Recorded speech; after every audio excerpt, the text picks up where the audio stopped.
Evening, everybody. My name is Chris Bourke, and I'm here to be the MC for this evening. Welcome to the 2022 David Hunter Memorial Lecture, both for the viewers online and for those of us here in the room with us. Since time immemorial, those entering the lands of the Ngunnawal people would not have done so without asking permission first and then being welcomed in. The contemporary practice of doing a welcome to country continues this tradition, and to welcome us tonight, I'm pleased to invite Auntie Selina Walker.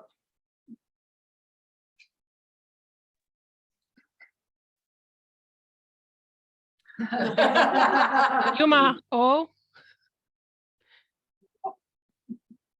I don't know, can you see me? Not yet. We can hear you. Oh, there we go. Hey! Yuma, Kalaganya Jelina Walker, Darawa Nuna, Darawa Nunawo. Hello, my name is Selina Walker, and this is Ngunnawal Country. I want to first start by acknowledging my elders, the Ngunnawal elders, and pay respect to elders past, present, and future. And want to extend that to all our non-Indigenous friends and their elders that have joined us. Welcome. I'm sorry I can't be there in the room with you. That was the original plan. However, kids tend to mess plans up. So unfortunately, you're left with me on a screen. Thank you for inviting me here yet again to do this Welcome to Country. I've done it for the past couple of years now, following on the footsteps of my grandmother, Auntie Agnes Shea, who actually knew David and was a very strong supporter of ANTaR. So it's great. It's great to see this still going. So well done to all the organisers. The Ngunnawal community are the traditional custodians of Canberra and the region. You may not be aware that the Ngunnawal Nation is made up of several family groups and not just individuals who represent this country. Therefore, as a community, we have an elected body known as the United Ngunnawal Elders Council to represent us, along with the Aboriginal and Torres Strait Islander elected body of the ACT. It's important for you to understand and acknowledge, for our identity is a collective identity.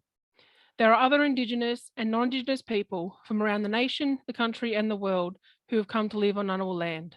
I'd like to acknowledge and welcome you all.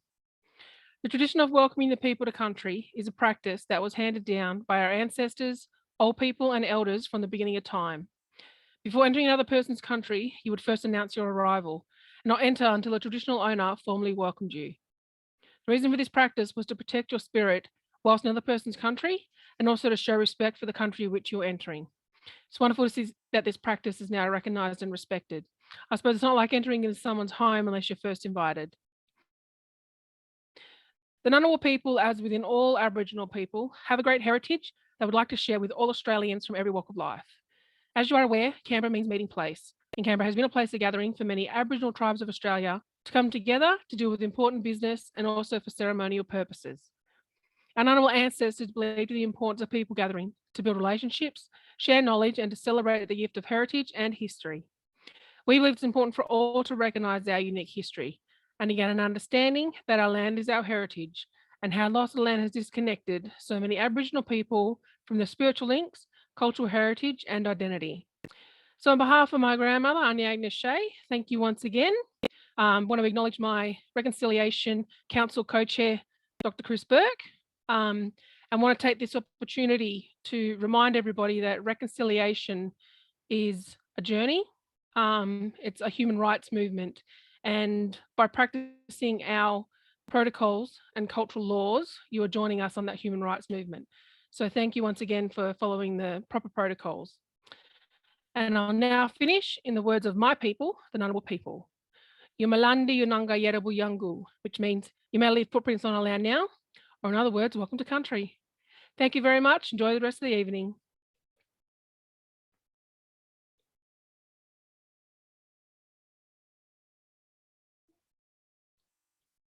Oh, you're muted.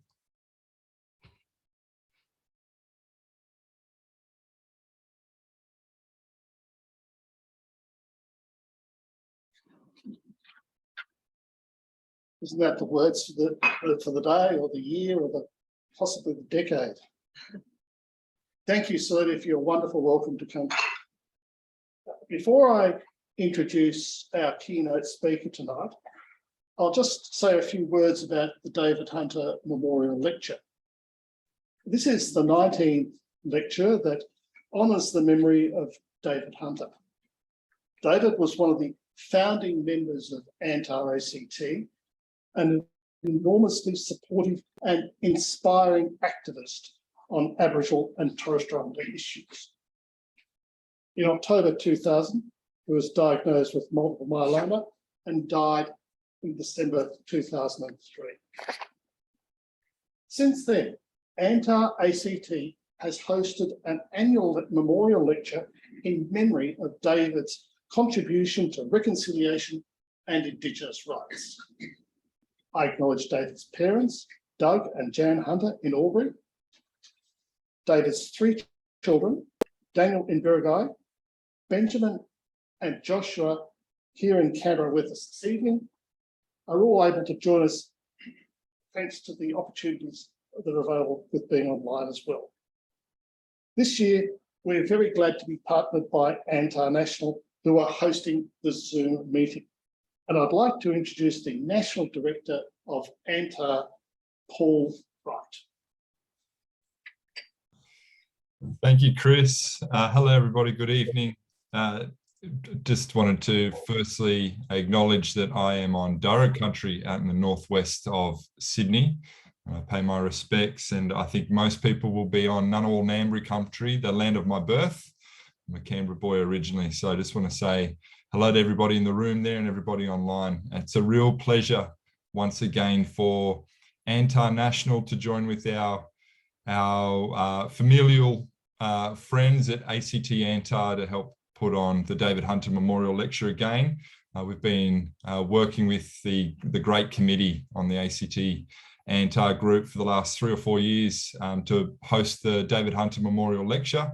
And yeah, it's a privilege to be a part of it again. So thank you for allowing us to be a part of this night, and a great way to honour David Hunter. And I'd also like to just pass my respects on to his family as well that are watching on. For ANTaR National, we and this is, I guess, just a little lead in to add to what Chris might say before we hear the keynote tonight. ANTaR National has been a foundational member of the Change the Record campaign since it started probably about 7 years ago. It's an Aboriginal and Torres Strait Islander led campaign to address the atrocious rates of incarceration of First Nations peoples across every jurisdiction in Australia. We've been doing great work to cover issues like raising the age of criminal responsibility in every jurisdiction. And we should note that the ACT was the first jurisdiction in Australia to move to raise the age of criminal responsibility, because kids do not belong in jail. They belong with their families and they belong in society where they're getting proper support.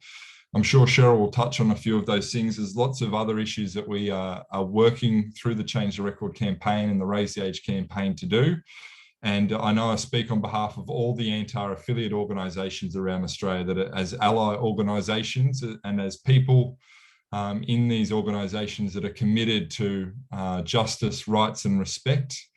It's a great thing to be a part of. So thank you, Chris. Thank you to ACT ANTaR. It's a great organisation in Canberra working alongside Reconciliation ACT to further rights and respect and justice for First Nations peoples in the ACT and around Australia. So thanks again. Thank you for having us, and thank you for tonight. Thank you, Chris.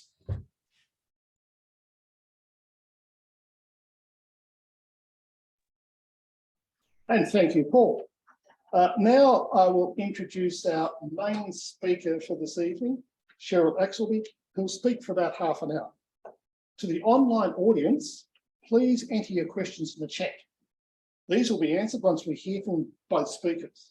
And of course, your questions will be respectful. Cheryl is a proud Narungga woman who is passionate about improving the quality of life for her people. Cheryl has worked for the last 40 years within the Aboriginal communities and across federal and South Australian governments. She has experience working with Aboriginal community sector, law and justice, women's issues, family violence, youth justice, child and family services, and is currently working in the Aboriginal community housing sector. Cheryl has held the positions of CEO of Aboriginal Legal Rights Movement and National Co-Chair of the National Aboriginal and Torres Strait Islander Legal Services. She also led the development of a cultural inclusion framework for the SA government, a set of guides and tools to assist agencies to work towards achieving cultural competency. As an advocate for justice reinvestment and reconciliation, Cheryl is alarmed by the ever-increasing number of Aboriginal people trapped within the justice and child protection systems. Cheryl has a dream where Aboriginal and Torres Strait Islander Australians are treated with respect and dignity, enjoy a life without racism, enjoy longer life expectancy, have real jobs, live a life without poverty, have stable and affordable housing, access to quality education, and are empowered to make their own decisions. Sure. Thank you.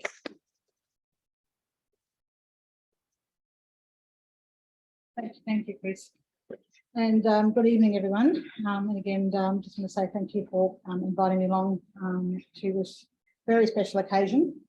Firstly, before I start, I'd like to pay my respects and to the traditional owners on the unceded land of the Ngunnawal and Ngambri peoples. I pay my respect to elders past, present, and to the Cultural Authority of all First Nations peoples who join us tonight.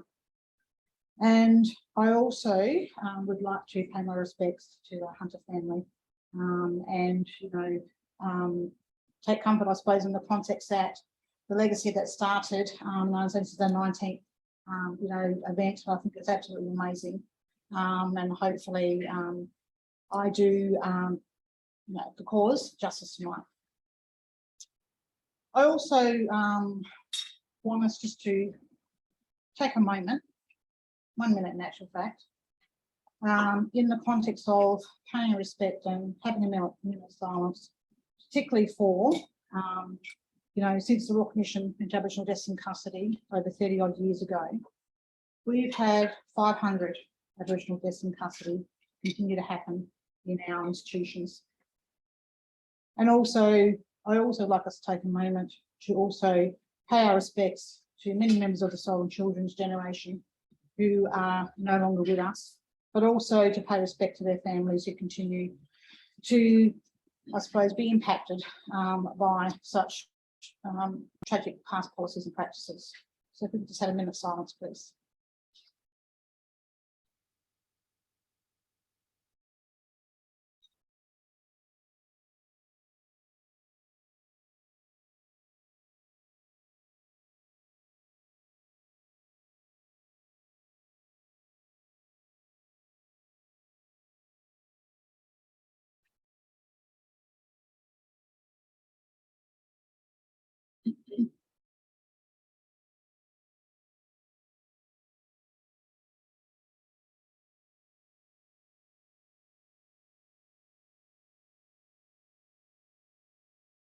Thank you very much. In recognising, you know, and I suppose in the context of the dedication tonight of, you know, my talking about ending Australia's Indigenous mass incarceration crisis in this country, I just want to also reflect on the many advocates who have, since the time of colonisation, have stood up strongly. I'm talking about over the last 244 odd years, and who have continued to fight for justice and equity for our First Nations peoples in this country.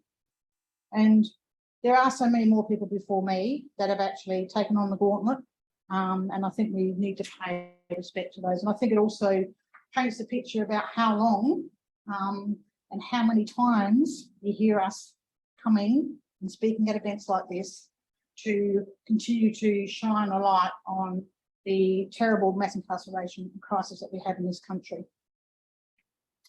As it's been said, I've been working in the justice space for 40 years. And like many of you here tonight, you know, I've dedicated my working life to try and achieve justice for my peoples. but there have also been many others. And I just want to just quickly go around state by state and just name a few people that I know who actually made a difference. In my state, South Australia, and just wonderful advocates now join their ancestors, resting in peace. But I'd just like to acknowledge people of significance like Torres, who was a very strong social justice advocate, not only in South Australia, but also at the national level, and who continued to challenge the system and to highlight the injustices of our people, and particularly was always there, hands-on, helping families when deaths in custody had occurred in our communities. I'd also like to pay respects to, younger fella and his beautiful wife, Keenan Mundine and Carly Stanley, New South Wales, daily connections. Keenan comes with lived experience, within the system, but he is out there making a difference and trying to make change for his community, and doing so with very little financial support to try and make a difference. I'd also like to pay my respects to a wonderful woman in Queensland, Auntie Jackie Huggins, probably known to many of you, and also the great Evelyn Scott. I call her the grandmother of reconciliation.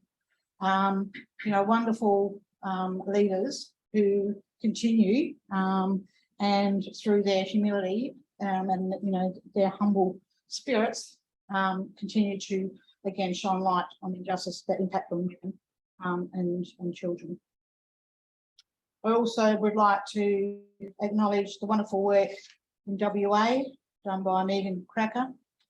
And if you're following what's going on in WA in particular, the high suicide rates of Aboriginal and Torres Strait Islander youth in communities is at such tragic and alarming rates, as well as being, as across the nation.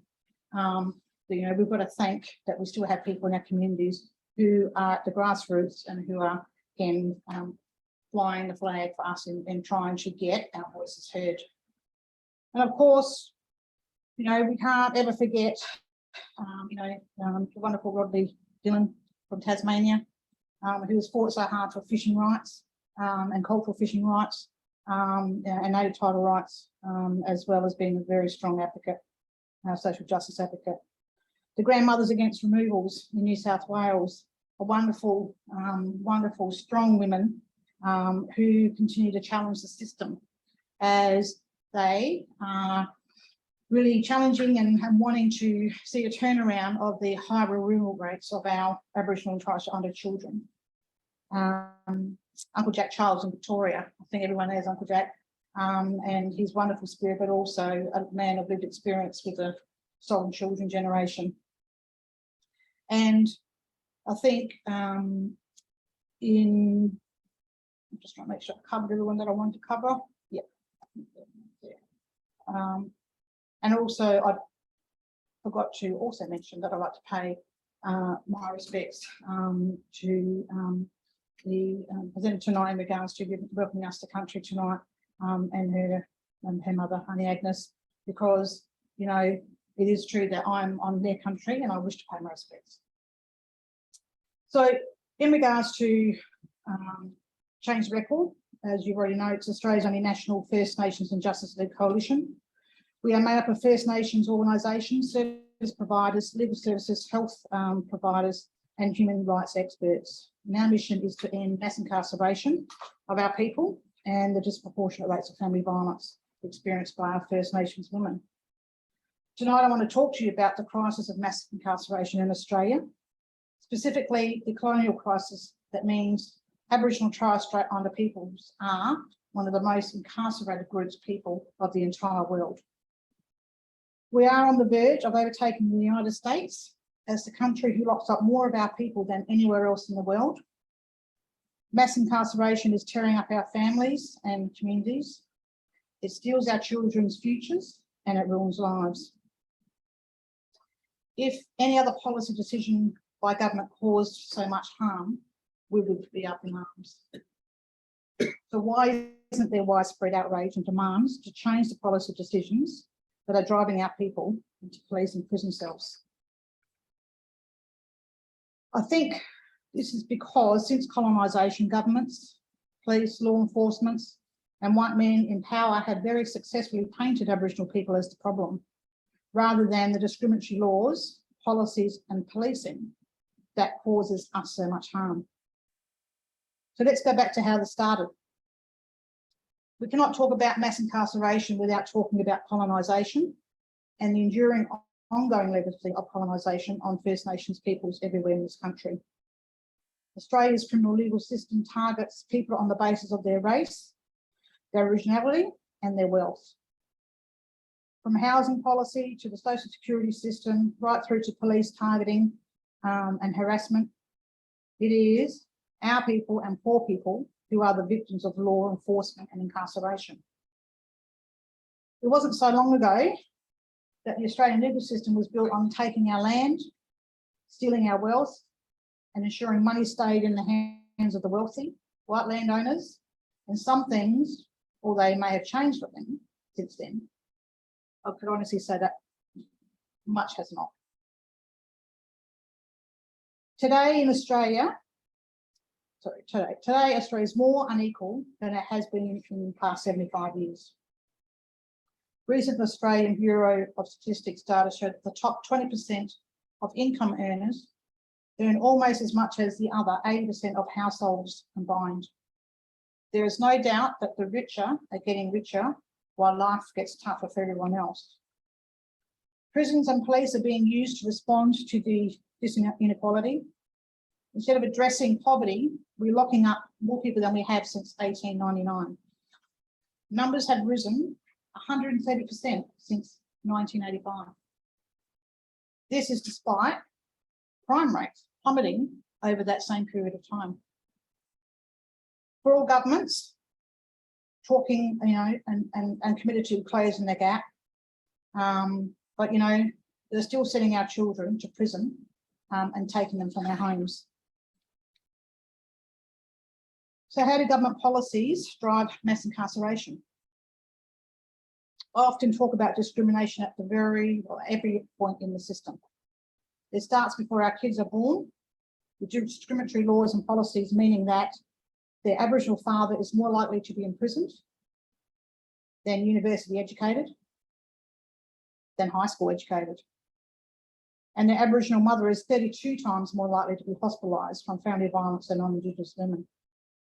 It starts with discriminatory laws and policies driving our people into poverty. 20% of all homeless people in Australia are First Nations peoples.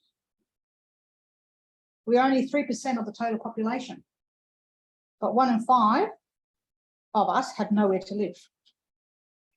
Homelessness leads to overcrowding and conflict. It's almost impossible to get a job when you have nowhere to live.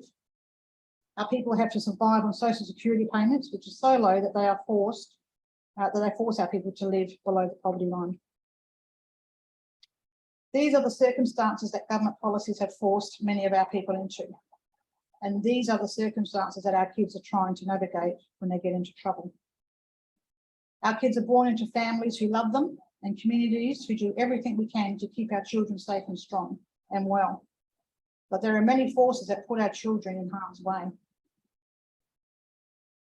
At school, at best, our kids are taught a history of Australia's invasion that they know in their hearts and their spirits is not true. At worst, they are taught a language that is not their own.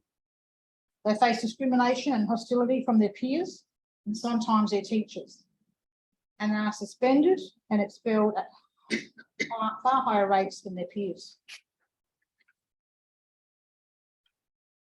Getting pushed out of the education system is often the first step towards being pulled into the criminal justice system. Our children are denied their basic human right to education and come to the attention of police if they're out and about and not at school. There has been extensive research in Australia comparing the disproportionate rates at which our young people are surveilled by police, harassed and targeted. It is not a coincidence that so many of our children are picked up by police more than non-Indigenous kids.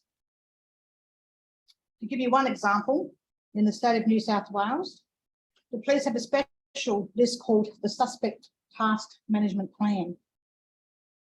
This is a secret blacklist of names that the New South Wales Police use to watch and harass people that they have decided are at risk of committing crimes.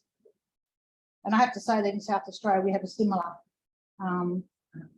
racial profiling police system, I call it, as well.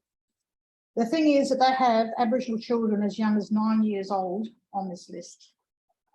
That's who their suspects are. When the list was finally uncovered and made public, it was revealed that over half of the names on that list were not hardened criminals. They were Aboriginal and Torres Strait Islander children. Our children are often treated differently when they are hauled before the courts. Predominantly, the courts are more than likely to lock up Aboriginal and Torres Strait Islander children on remand than they are with non-Aboriginal and Torres Strait Islander children. In fact, the vast majority of our children who are in youth detention centres are locked up on remand, long-term remand. That means that they are being imprisoned before they've even been found guilty of a crime. A report released last year found that the majority of children being held on remand later went on to be released when they had their matters heard before a judge. They should never have been behind bars in the first place. There are many other complex drivers that put our children at risk. Our kids are more likely to have undiagnosed disabilities, many suffer from trauma, and are more likely to have hearing and cognitive impairments, all at which place them at risk of unfair and discriminatory treatment. For many years, First Nations peoples have been campaigning to see the laws that hurt our children abolished. We at Change the Record, along with our alliances, have been fighting for the age of criminal responsibility to be raised from 10 years of age to at least 14 years. But so far, only one Australia's 8 states and territories has heeded our calls and agreed to raise the age.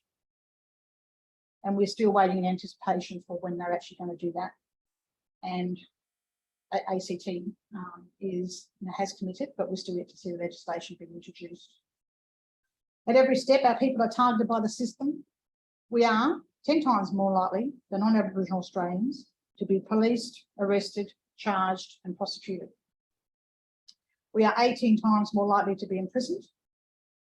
We are 26% of the prison population, despite only being around 3% of the total population. In the last 10 years, the number of Aboriginal men in prison has tripled, and the number of Aboriginal women has increased by 420%.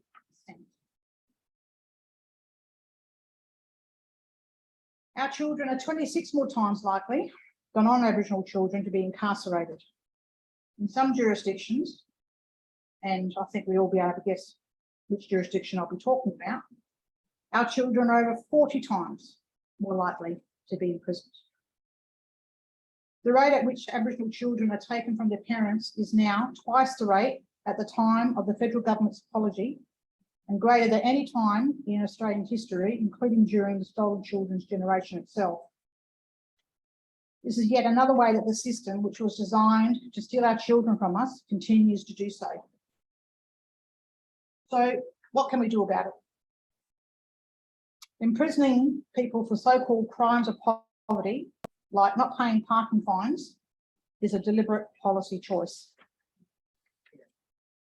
Criminalising so-called public nuisance offences, like being drunk in public, or in SA, we used to call these 3 charges the trifecta, being resist arrest, assault police and disordered behaviour, and doing so when you know for a fact that the only people who will be policed for these offences are blackfellas and poor people, is a deliberate policy choice. Putting heavily armed police in our communities while drastically underfunding our health, education and other services is a deliberate policy choice. Locking up 10-year-old children is a deliberate policy choice. Spending billions on prisons and police, as governments all over this country from both major parties are doing right now, while cutting spending on public housing, income support and critical social and community controlled services, is a deliberate policy choice. All of these policies carried forward all of these policy choices carry forward the legacy of colonisation. And they have to change if our future is going to look different to Australia's shameful past and Australia's shameful present. If governments are serious about closing the gap like they say they are, we need reform at every level. That means not just fixing the pointy end of the criminal justice system, but also fixing the housing affordability crisis, below poverty level Centrelink payments, and the lack of funding for community legal and family violence prevention and legal services, and to provide greater investments for self-determination in our communities and fund our community-controlled programs. Don't get me wrong, there is plenty of reform that is needed in police, prison and the judicial system too. For a start, all governments could commit to raise the age to at least 14 years of age. And as I've said, the ACT government has committed to raise the age, but we're still waiting to see these laws actually change. Over the last month, we have handed Attorney Generals at the state and Commonwealth levels over 200,000 signatures from members of the community around Australia, calling on them to raise the age. So the question we ask is, why are they still dragging their feet on a reform that could change the lives of a whole generation of our kids, and in particular could break the intergenerational cycle of incarceration for our First Nations peoples? Another critical immediate step that we need governments across this country to take is to reform bail and sentencing laws and stop sending our people to prison because of trauma and poverty. In Victoria, changes to bail and remand laws have heavily impacted on children and women who are now sitting in prison, waiting for their trials, and often spending more time than they are ultimately even sentenced for. We also need to address the endemic racial profiling that takes place in the police force. Police routinely target our children, and this is a key cause of over-imprisonment. This is why raising the age is so important.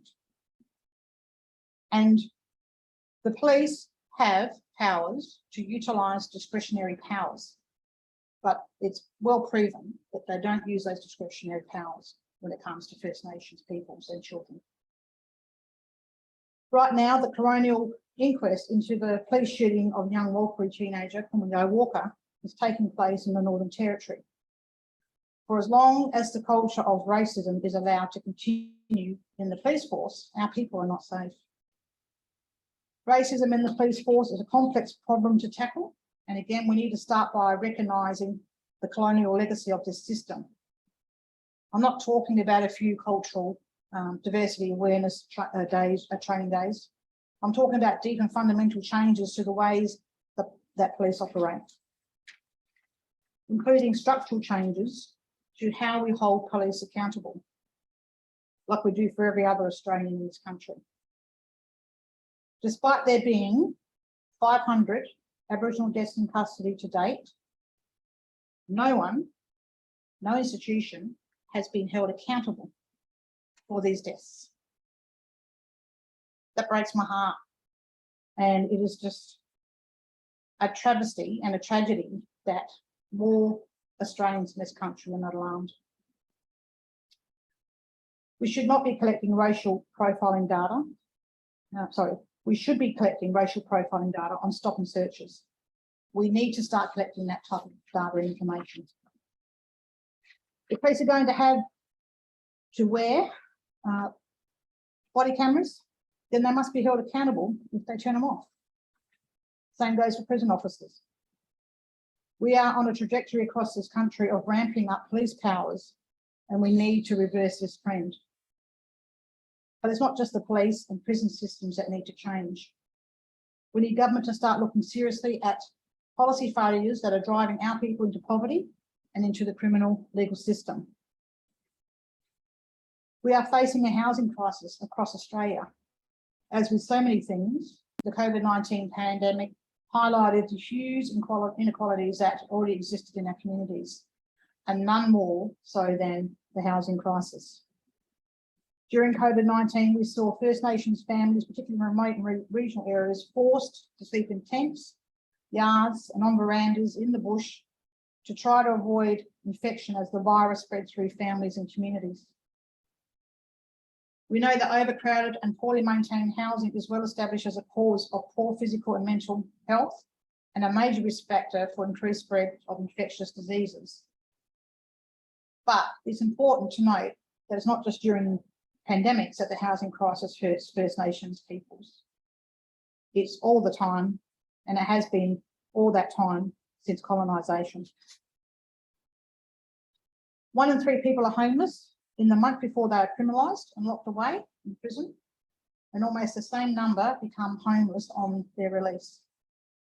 Women, and particularly First Nations women, in violent situations are forced to choose between having a roof over their heads but living in danger, or leaving and facing homelessness due to chronic national affordable housing shortages. These are injustices as a result of governments refusing to address the housing crisis and provide more affordable and community-controlled housing for our people. We welcome the Albanese government's commitments to provide more affordable housing in remote communities, but it is not enough. We need them in our urban and rural centres as well. We're calling for an urgent large investment in affordable housing so that everyone has somewhere to live. We're also calling for reform for the social security system so it's a genuine safety net for people who need our support, not a poverty trap. Right now, Centrelink payments are set so low that they push recipients below the poverty line. People cannot afford to buy groceries and pay rent on Centrelink payments. They are forced to choose between buying medicine and buying their kids' school uniforms. Women in violent households are forced to choose between staying in an unsafe situation or fleeing into homelessness. Punitive discriminatory schemes like Parent Next force young parents, often young Aboriginal mums, to comply with onerous mutual obligations in exchange for a Centrelink payment they cannot even afford to live off. And don't get me started about the cashless debit card or the management or the basic card system that millions and millions of dollars have been poured into, and with little or no result, and for which has been mainly targeted in large populations of Aboriginal communities. It's humiliating, it's ineffective, and it's hurting our people. Our people shouldn't have to live in poverty and homelessness, but government decisions are driving us there. There are many changes like this that I could list. These solutions are not complex and give people enough money to afford food and accommodation.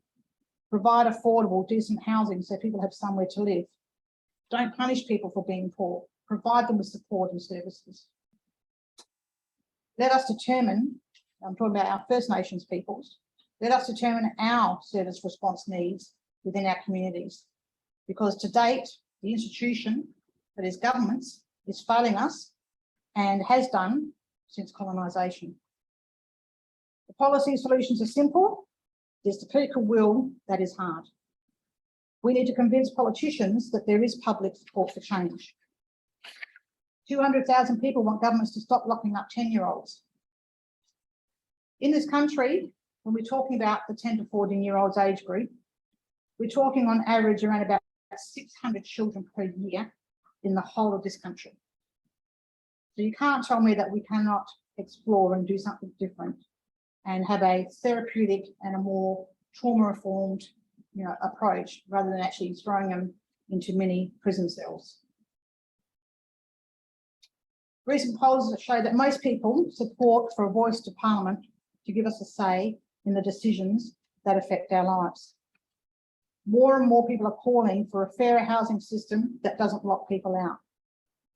Politicians and lawmakers created this mass incarceration and crisis.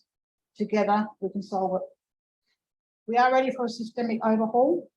I ask each of us here today to make a commitment now, a genuine commitment in yourselves and your organisations to help us to achieve it.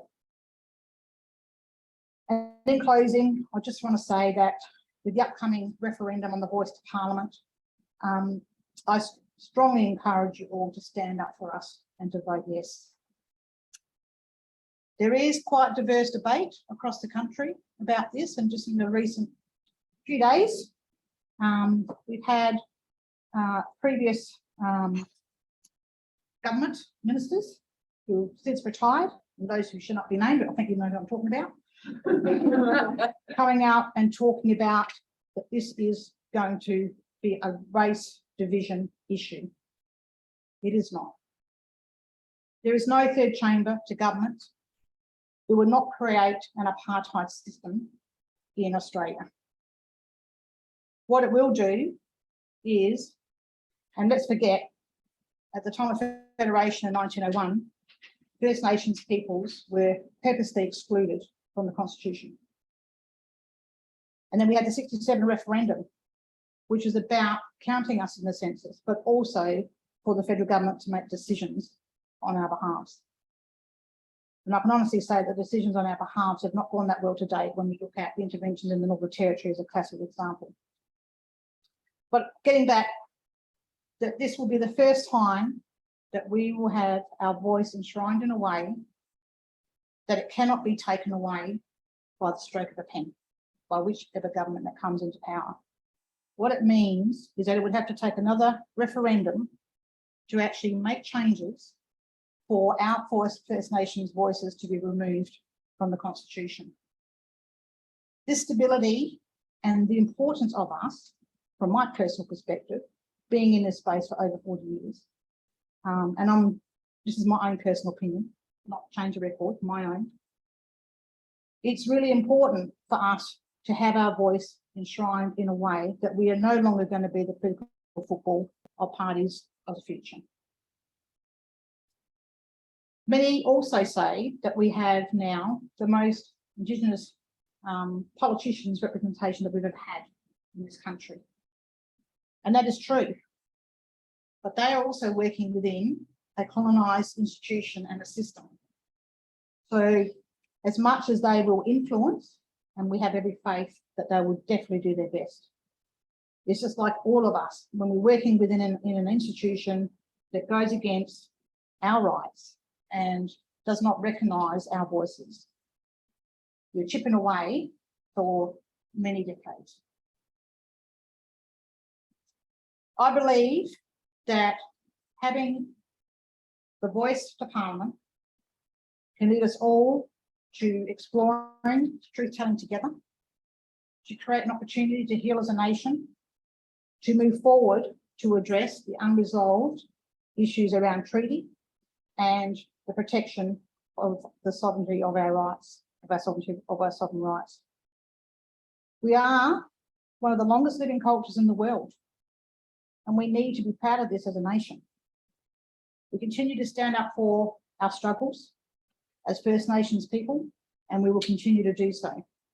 What we need now is for you to do the heavy lifting and walk beside us. Thank you.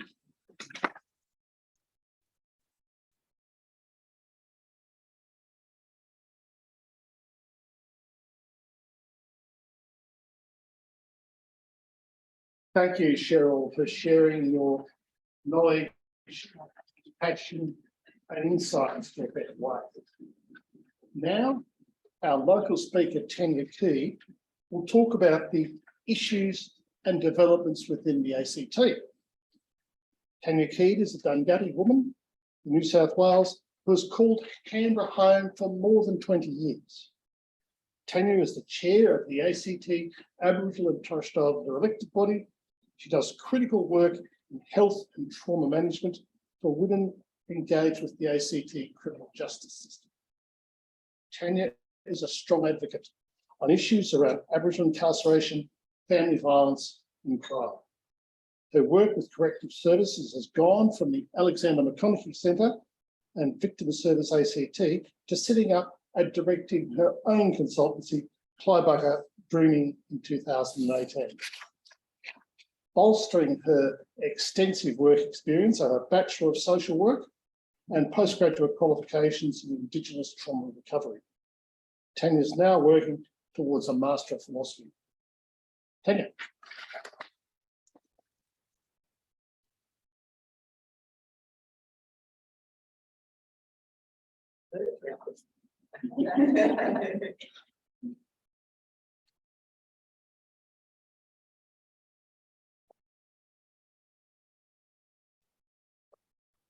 I'll put up here. There. Camera be there. I begin tonight by acknowledging the Ngunnawal and the Canberra people of the land on which we meet tonight, and pay my respect to their elders past and present. I extend that respect to Aboriginal and Torres Strait Islander people tonight. I'd like to thank Selina for her welcome. I'm a bit nervous. And I'd just like to acknowledge ANTaR and the great work they are doing. David Hunter's family, I'd like to acknowledge, and Cheryl for that. That was awesome. I had so much to say tonight, but I think it was all said. So all I'm going to say is Aboriginal and Torres Strait Islander incarceration rate sits currently in Canberra at 26%. Aboriginal and Torres Strait Islander incarceration rates for women sits currently at around 35%, given Aboriginal and Torres Strait Islander people only make up 1.5% of the total population per head or population in the ACT, as proportionally the highest incarceration rate of Aboriginal and Torres Strait Islander people in the country. That's, I'm just going to say that there. Change the record, love the name. And at first I thought it was the record, and I'm thinking, no, just the side of the record, change the record. I run the Aboriginal women's, I used to run the Aboriginal women's yarning circles and the men's yarning circles in the AMC, and I used to say to them all the time, we've got to get smarter. And it says, let's have a smart justice in the ACT. That's not going to happen until these women and men at the incarceration start having a voice. I'm heading for my studies is the impact of family violence on Aboriginal men.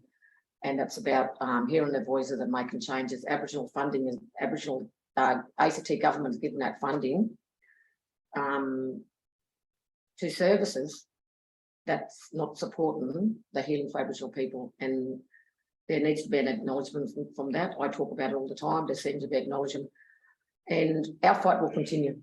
I was born in 1965, so I was born into nothing, and I won't go out with nothing. I'm a voice for these women. Them women, the women in there needs to be better pathways, believe in the AMC. There's an Aboriginal unit in there that does what they need to do in there. The lack of support in there for the women, the lack of rehabilitation in there for the women is just appalling. There is no accommodation for when these women getting out. They're forced into justice housing accommodation. It ain't working for our people. And I sat with these mob and I said, change has got to come. And still has fallen on deaf ears. So our fight will continue, and we are, and the women in the prison getting smarter. I keep reminding people that these women and men, they're somebody's kids. You know, they're fathers, their mothers, their grandparents.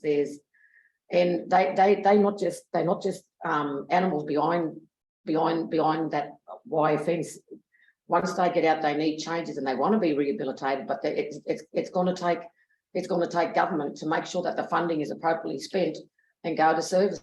That's going to make sure that these services are going to heal our people, because that's what we want. We want healing, but what's it look like? From my past, and I got my degrees, and Chris was a part of my social work degree, but he probably don't remember. All in 2013 and 14. I wouldn't have got it without, if you would have supported me at that time. But it made a difference. It made a difference. Now when I get in there, I can talk the talk, but still we got a long way to go. And like you said, we need to reunite. We need to come together as one, and this government needs to stop and listen. Changes are not going to come unless the government makes sure that there's culturally appropriate programs to support healing. I sat with the men heaps of times, mate, and heard their tears and their cries, and it's not going to move forward. I got all these big things, look, and I was thinking it was all said. It was all said. So I'm just curious now to see how the government's going to move forward with it. We know we see it again and again. There's probably a lot of people out there in the social media that's sitting up there, and they know what our percentage is. they know the funding that's going out. Well, why don't they sit down and talk about what's appropriate, how can Aboriginal Torres Strait Islander heal? How can we move forward? What's the better pathways out of prison? Because I tell you, and building community, not prison. How does it work when they come out and there's no community? There's new street lights. There's as soon as these women and men go in there, they lose their babies. They end up in the foster system with their families, and they can't come out to go near the families because Care and Protection said, "You go there, we're going to take your children." So they come out to nothing. There is nothing out here for them. And going into a justice housing accommodation, it's just 4 walls. It's just 4 walls, and it just breaks them. There's a lot of addiction that we need to sort out, but the addiction is self-medicating. And if you sit down and take the time to talk to them, they'll tell you they run programs. They would run a program in there to basic living skills. Well, basic living skills for me is washing, cooking, stuff I learned when I was growing up with my mum. You talk to these women, they say, that's not basic living skills for us.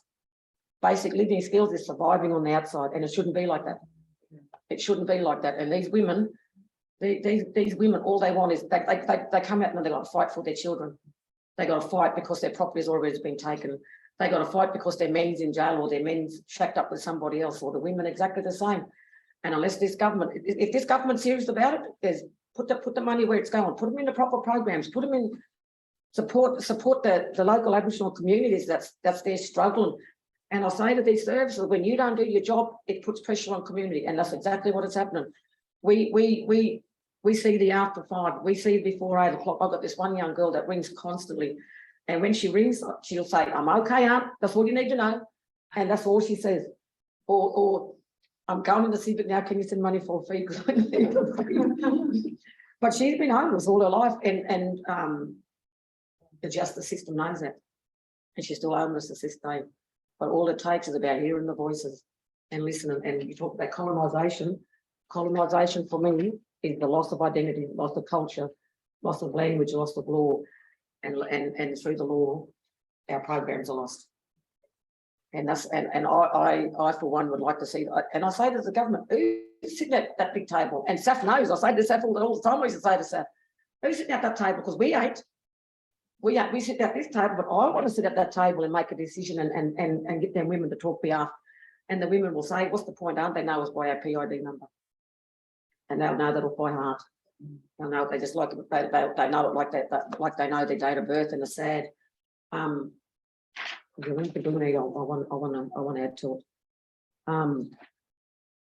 And when they talk about rehabilitation, we'll make it easy way for jobs. We'll make it do this and make it do that. You can't. There's Buckley's work with vulnerable people's card.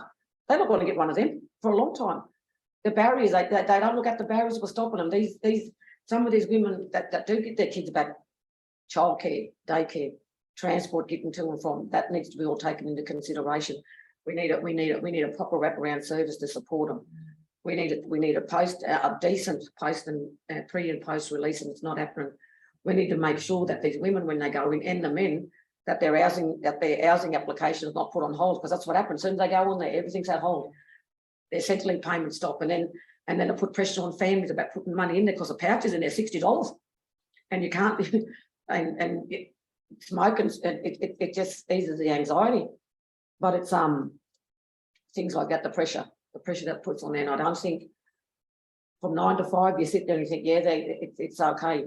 I had the opportunity of with another work colleague, we run a mock courtroom serve in the AMC, and it was hilarious. The women were the judges, and then the panel, and we had one, and the judge, oh my God, she was saying, I didn't even think it would be like that.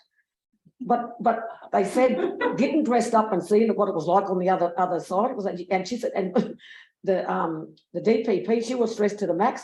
She was stressed trying to get the message across that this was going on. But seeing it on the other side, and they had the gear on, and we just took all his clothes, and it was hilarious. They said, I didn't see it from the other end, and now it's way different. But I just think there needs to be a change. We need to start changing that record. We need to start, we need to get smarter about the justice in the ACT, because at the moment it sucks, and it's not working. So where do we make them changes? And I think we need to. I think government needs to sit with the grassroots. I think government needs to sit with people like here tonight and really listen. My daughter's over in Fiji, and she says, "Mum," she said, "I'm a bit nervous about going there." And I said, "You just listen with your heart, nothing else." And it just like I'm not the smartest fish in the bowl, but it's common sense. It's common sense. If we got high incarceration rate, if we got high thing of our babies getting taken, if we got high drug and alcohol issue, well, something ain't going right. And I'm sure that the government must sit up there and think, "Oh no, God knows what he's thinking. God knows what he's thinking." But I think changes need to come, and I think if we all come together and just keep that voice going, keep the voice going, because someone's got to listen. I'm just hoping there's somebody out there that because you sit there, I say them all the time, and my greatest word is I'm sick of flogging that dead horse again and again and again and again. We'll fight. We'll continue to fight. I lived in Canberra for over close to 30 years now, I think. My kids were born and bred in Canberra. It's a wonderful place to grow up, but it just sucks with the lack of support and the lack of how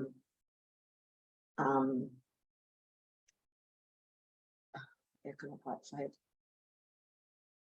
The lack of understanding.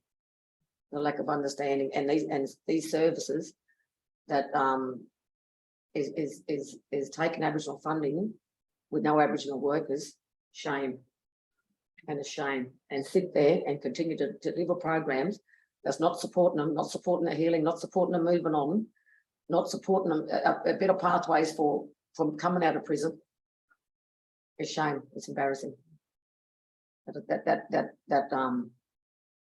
the reoffending is not going to stop until we get it right on the outside, until we make it. And one old fellow told me down the South Coast, Bobby said, he said Aboriginal people need somewhere to put their head at night. And these fellas are not doing that. Look, how many of our kids walk this street at night? No one would ever know, because we're all in our house at night. But you know what? My phone don't stop. My phone don't stop.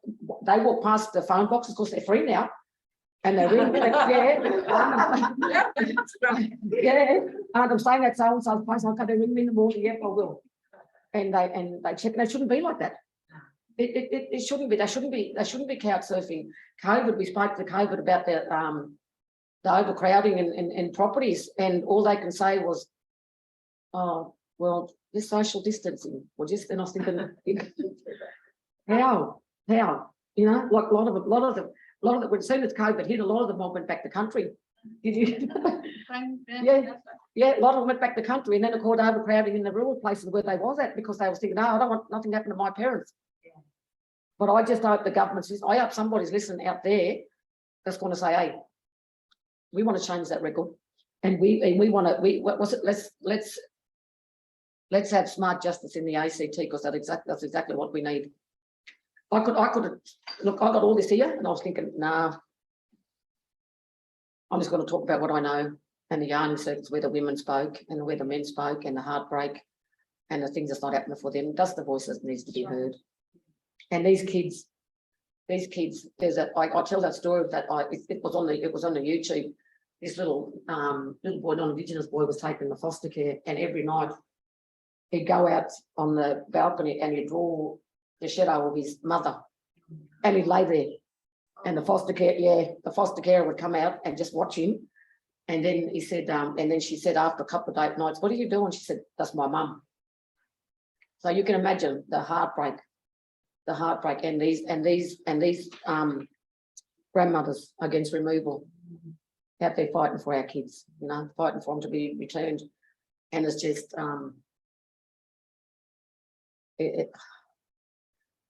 it needs to be completely changed. There needs to be a big overall in the changes of these services, honestly. ACT government officers branches sitting up there and with the power to make the change, and they say, oh, yet some kids deserve it. No kids deserve it. No kids deserve to be taken away from their parent. No kids, it's not that simple from us. When anything happens like that for us, we lose country, we lose language, we lose law, we lose identity, we lose connection. I got to go home every now and then, or I ring family, because it's not my country, but it's a nice, it's the connections here for me. The connections and the acceptances here in Canberra, and such beautiful place, beautiful people here. But I just hope things change it in my time. I'm hoping it does. I said to my kids, my time's up now. I said to my kids, get an education, because that's where it's at. And I got my social degree later in life, but people listen. People listen.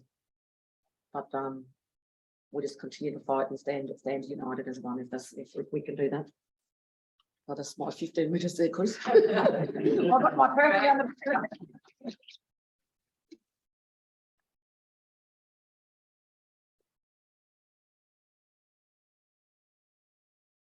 Thank you, Tanya, for your insights into the local situation here in the ACT.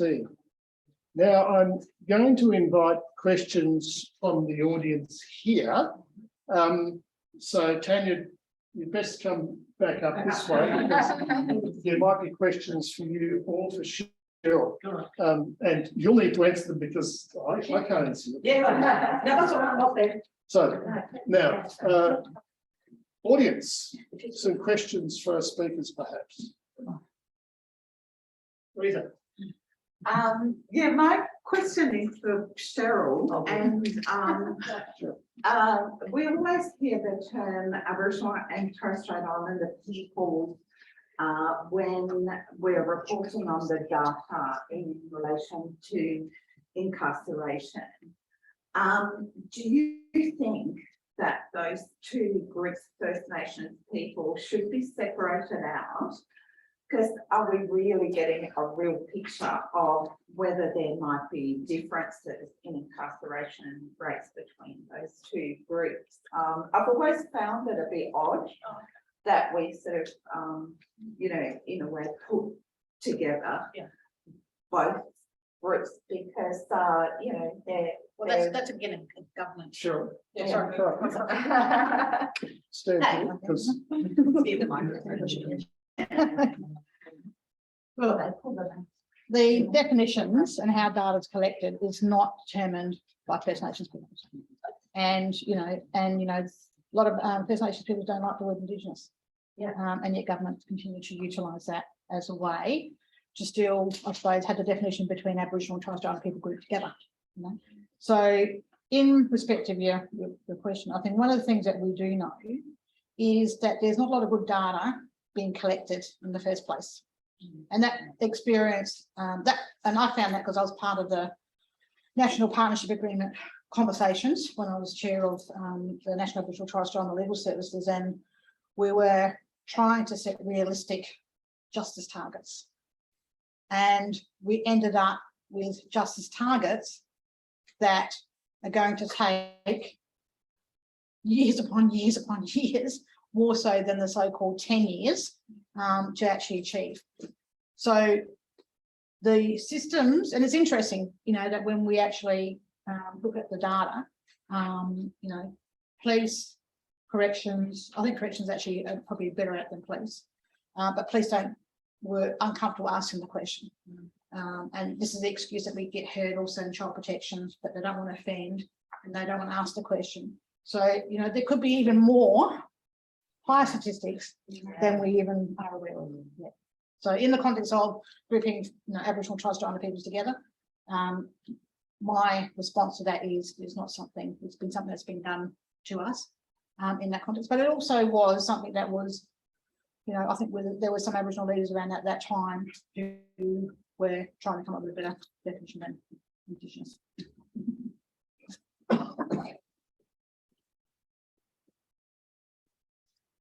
is there another question, or I can go to some questions from the online audience?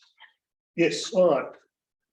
From Paul Wright, from ANTaR. It's wonderful getting to hear Cheryl again, an amazing leader of servants of First Nations communities. It's been an honour to work with you for years. And a comment from Helen. Great words, Cheryl. First of all, it's from Paul. Thank you, Paul. And then from Boyer, a question.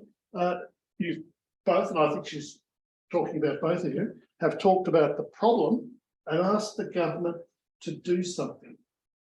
Could you give us an example of what can be done? And I'll get you to come up first, Cheryl, and then I'll get Tanya to have a little say as well.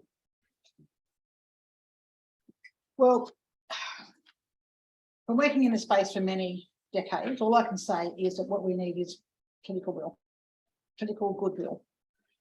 Crime, law and justice is not a populist policy, I suppose, for politicians. And yet, you know, when we actually look at the drivers, and we already talked about them tonight and shared not with you, the drivers that bring our people into the system, as I've already explained, is institutionalised racism. So it's a real big task, you know, actually, how do we actually address it and unpack that? In the context of, you know, when we talk about political will, everyone sees the incarceration issue as First Nations people's problem only. But if we look at the legacy of colonisation, the impact of colonisation, the criminalisation of our people have happened since time began. We were criminalised for being on our own country, hunting our own foods. You know, it started, and the violence has started way back then. And it's continued, as much as people don't like to hear that. It's not a past issue, it is a current issue where our people are continually being traumatised within an institutionalised system that is actually made purposely to break us. And we have to do things differently, you know, and this is why raising the age to me is a really important issue to start with our future generation. You know, and as has already been said, we need healing, and we need to determine what the healing and the services and supports that we need. We don't need clinical services in the context that really do not, and the cultural tools and the utilisation of tools that are used do not meet our cultural needs and contexts. They're developed predominantly for non-Aboriginal people context. And this is what happens. And if there's one thing I can say throughout my whole career, has been that those tools, those systems, those structures do not take into account our cultural needs and our cultural differences. And until that changes, we're going to still have the same regurgitation of systems. And you know, I remember when I was working in Youth Justice and I was trying to get, you know, the Youth Justice policy team to really focus on you know, having specific policy context that met the needs of our First Nations peoples. And I don't know what it's got to do with education in the universities, I don't know, but these are some of the things that impacts that sometimes that where there's that, you know, qualifications and how people were trained, they don't actually meet the needs of our people because we're connected. We like to connect with people who provide services. You know, there is a distinct training context about keeping your distance and not having relationships, and you know, like so. These are these type of nuances that when programs are developed, that's why I'm mob don't engage, because I don't feel culturally safe. That's what it's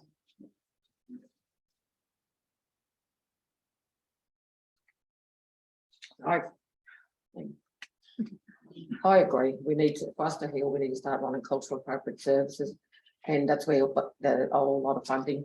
When we talk about, when I talk about women or better pathways for leaving incarceration, it's finding that connection.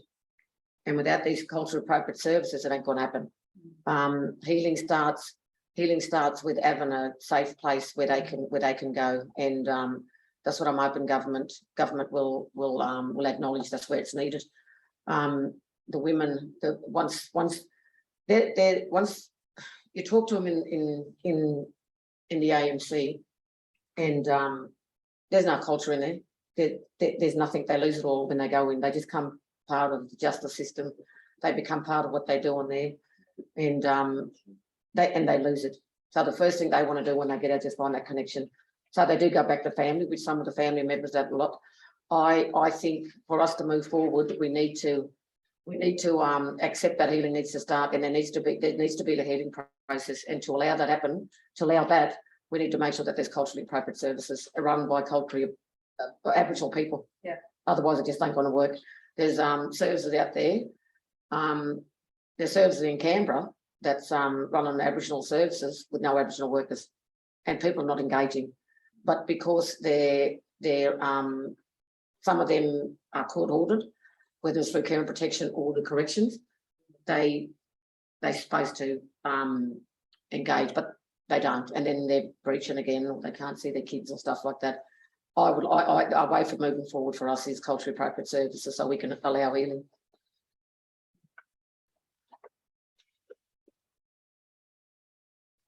Thank you, Tanya. Now, another question from Cherise. Thank you, Cheryl and Tanya. Your words are powerful and sadly ring very true.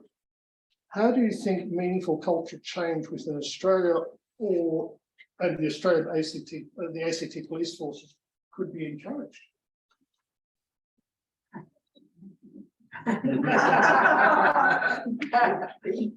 Wow, that's a really hard question.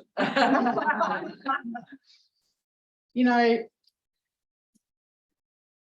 it comes back down to, again, working with our First Nations peoples to design and deliver and actually,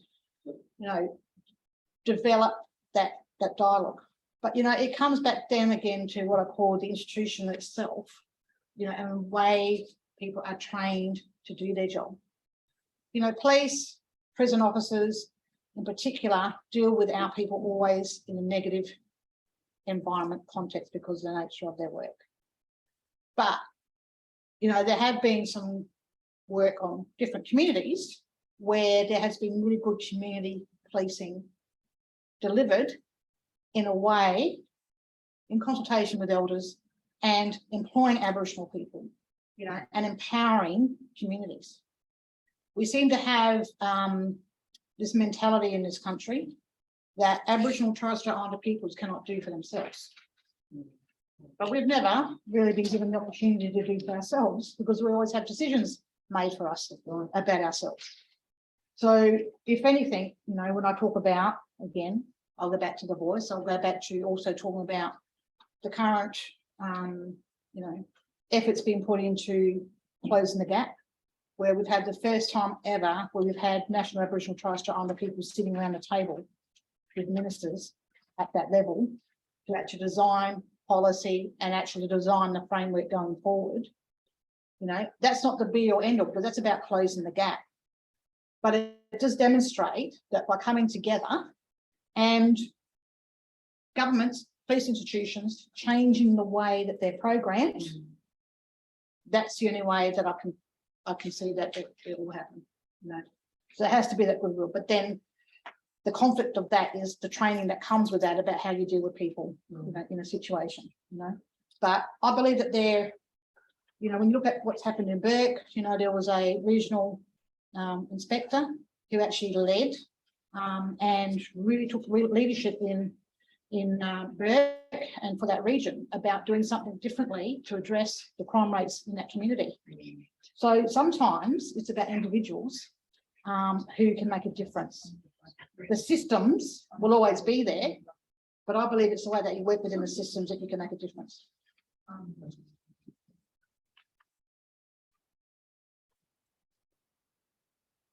I just think it's a lack of understanding of working with Aboriginal Torres Strait Islander people straight out, and the damage, the impact of colonisation had on Aboriginal Torres Strait Islander people, the displacement, the trauma, the generational trauma. That's the lack of understanding. when I had COVID, I went into one of them health things, and I said to the woman the day before, and I said, "Oh, I can go home now because my kids they staying with their auntie, so there's nobody there." "Oh, well, you'll have to." Oh, she said something. She said, "You leave here, I'll call the police." And I said, "What?" I said, "How dare you threaten an Aboriginal person with the cops?" I said, "You just don't do that. Shame on you." And she couldn't come back from it. And I said, you give me the phone number of the coppers, and I said, "I'll tell them where I'm going." "Oh no, I'll do that." I said, "No, you won't. I'll do that." And she backpedaled big time. But it's just the lack of understanding of the trauma. And I went, "Oh my God, just got no idea what that just done." I said, "That just put you back 20 steps now." And I just warmed up, and I said, "Listen, I'm educated." I said, "So just be very careful." But you got to get smarter.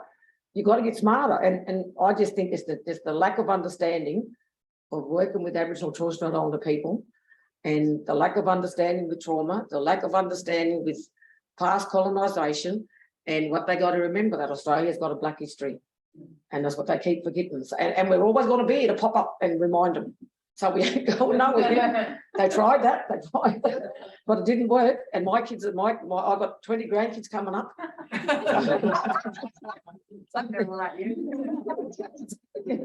Exactly. But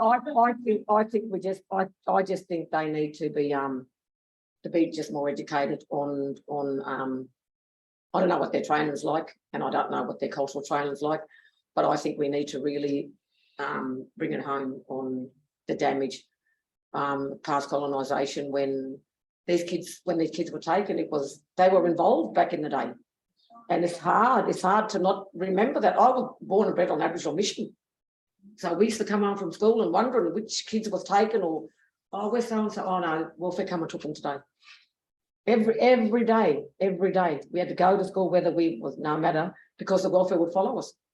And I know their names, Mr. Thompson and Sister Griffin. Never forget it. Never forget it. It's embedded in you.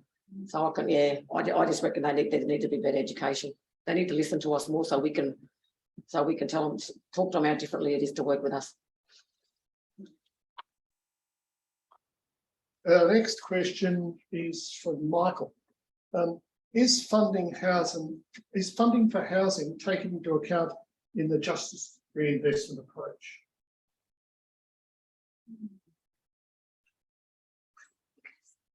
Oh, sorry, and there's another part to the question. Sorry.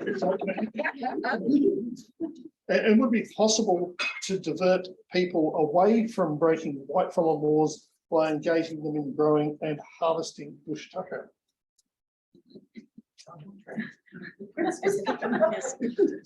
Breaking white-collar laws is an interesting concept.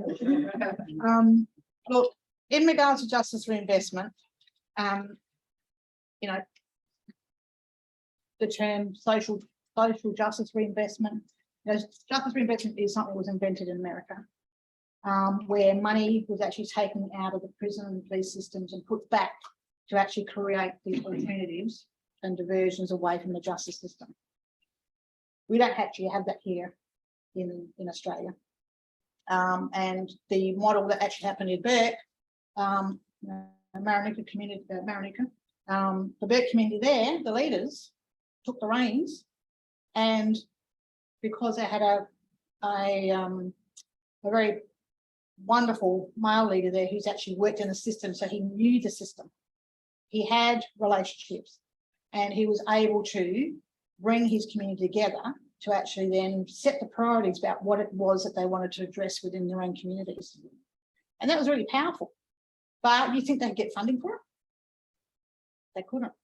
When we Change the Record go and talk to politicians about justice reinvestment, because we advocated very strongly for there to be a national justice reinvestment body and also funding for justice reinvestment sites around Australia. This government has committed to justice reinvestment investment, which is really positive, and we really welcome that. But they don't see the value in having a national justice reinvestment body. And the reason why we need a national justice reinvestment body, because we don't want government services running justice reinvestment initiatives, because they're community grown, developed initiatives. And the question, comes back about, well, what about the accountability of the money? It's a lot of money that we're going to be putting into these sites all around, Australia. Well, what about the money now that is being wasted, that you're putting in, as this has already talked about, a lot of people living off the disadvantage, I call it, of Aboriginal funding and of our communities, and are profiting, but they're not delivering.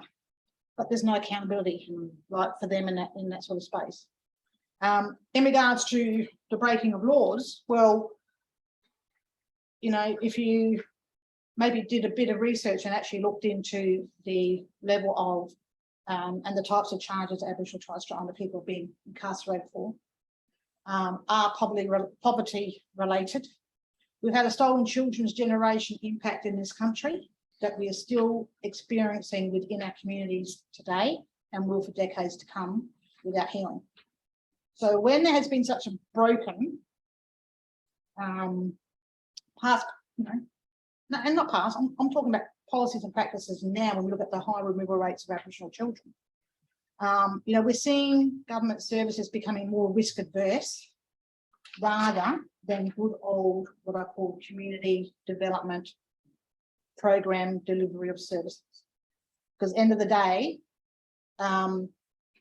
politicians in particular, want to have accountability, and in fact, rightly so about if you want to do that with funding, there's no issue with that. But if it's not working now and we're having such high incarceration rates, we're seeing children, and that's, I think, the thing that we keep forgetting is that these institutions are causing great harm to children in this country. Why isn't that enough for us to say enough is enough and we need to put a stop to it? Don't blame kids because they get in trouble.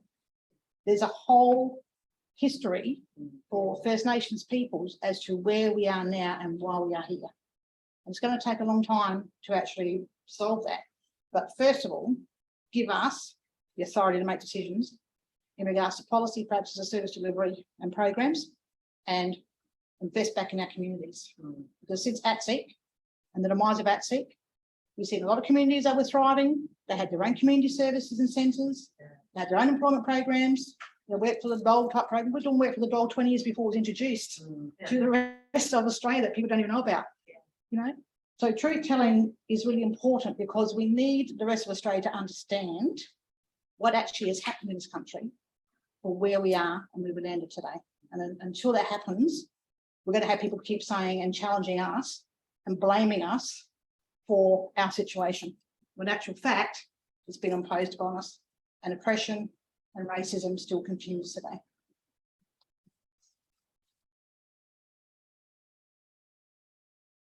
It's good because she says it all. I just think that they need to let us get on with our business, and by letting community be involved with it. There was something else I was going to say, but I forgot now. No, I lost it. Yeah, I lost it. All right.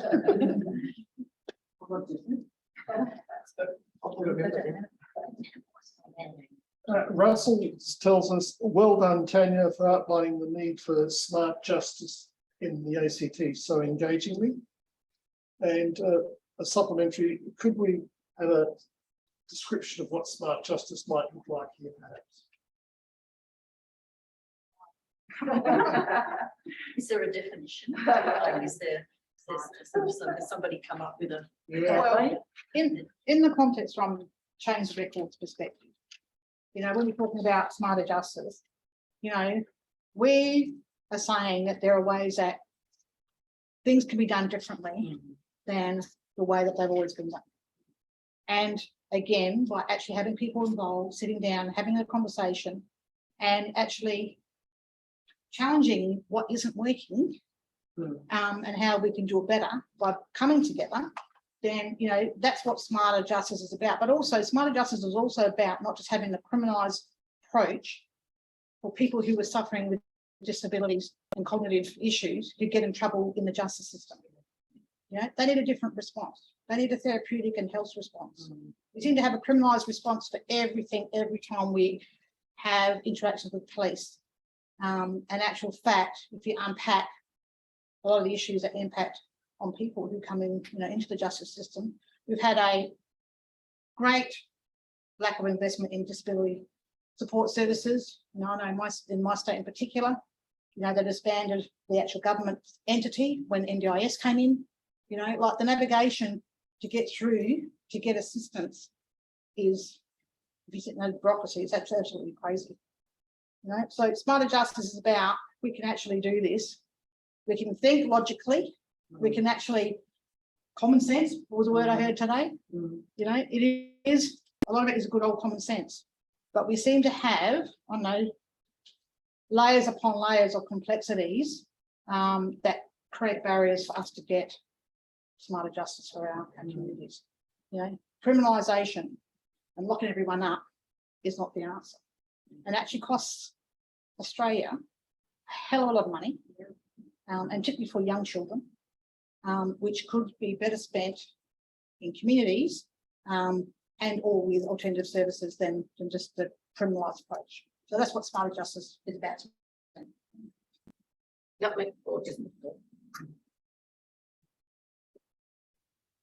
Smarter justice for me is for the government and services to realise that it's not working.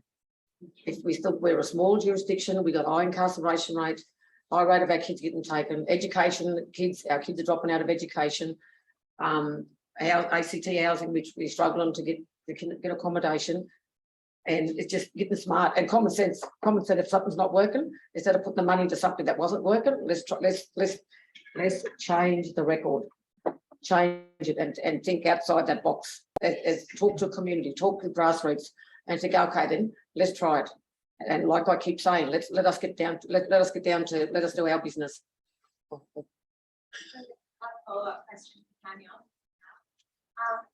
You were talking a lot about letting local communities and First Nations people get on with their business and that they have the keys to, I guess, the solutions in this area. I know that you used to run a little Keed called Bourke, which I had the pleasure of coming to see one day and talking to a few people in that program, which was helping people come out of the ANC. And one thing that stuck with me that one of the girls said there was that when she left prison, she wasn't ready to get a job, she wasn't ready to get her life together, and essentially she needed a safe place to just be. And that's really stuck with me for a long time. And government's talking a lot now about place-based solutions and the funding for justice reinvestment that's coming up. I wanted to ask you, from your experience running programs like that and being in the ANC and fighting what there, to expand a bit on, I guess, the difference it makes when you're able to just, I guess, get on with it and tailor your solutions to your community, as opposed to the more traditional versions of through care or support like that. So I'd love to expand a bit on these women. We had Canberra hasn't got a diversional program. It's the only state that hasn't got a diversional program, which makes it difficult for people leaving prison to where they go. We had culture talks with John at Wetlands, and we was meeting there twice a week. The first day was a mental health day, we just called Our Yarn Our Way. The second day was with just taking them out country and just doing bush tucker and stuff like that. It was really good. They found connection there. They felt safe enough there, and you know what? Their voices were heard. When they were there, we done referrals to services. That was care and protection, housing, whatever their needs was. I won't name services. Whatever the need they needed, we made referrals to them services, and there was a lot of follow up. We made services accountable that they was gonna do that. But the thing, it was their voices being heard. Saf, and when you're talking about law, law is not just us. If we are allowed to practice our law, better programs would be run, better education system would be running, and that's where the difference. Law is not just go out there and you're sitting up in prison, in the justice system, in the magistrates court. It's different. We are able to pull our kids up. We got the elders that come in and talk to them. That's also involves law. My grandmother was one of the 5 matriarchs in Armidale, and she handed down. I'm a storyteller, and mate, when I was growing up, I told a lot of good talkers as well to get myself out of trouble. But that was handed down to me. So through the yarning circle, these women was allowed to tell their story. And I remember one of the girls, she said, I've got to go to court tomorrow. And I said, you got anything to wear? She said, only the prison. She got dressed up and she said, I stood up in front of that magistrate, and it was the first time my story was told. And she wrote a letter, and the magistrate said, I want to hear that letter. And she said that was the first time that her story was told. And through culture talks, we had it. It was like these women, that there was a process of getting their kids back. There was a process of housing. There was a process of whatever. But it was culturally talked through of what was needed. And the process seemed only minor because it was culturally safe and culturally appropriate for us to be there. There was elders there. We had an elder in residence, so they spoke about the elder stuff. We spoke about telling our story, handing down our stories, and these women was allowed to tell their story. We spoke about the trauma, the impact of colonisation, the stolen generation. We spoke about identity and the importance of identity. The importance it was for these women to make connection when they got out of prison. Men was there too, but it was just mainly the women. The women connected really easy with, because it was a safe place for them to come to. Thank you.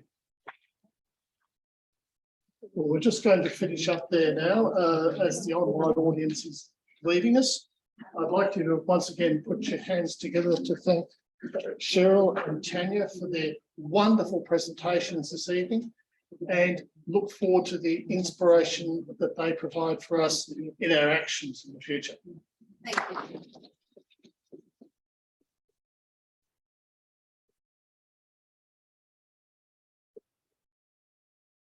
For those of you in the room, please prepare yourselves for some more chat and some more food.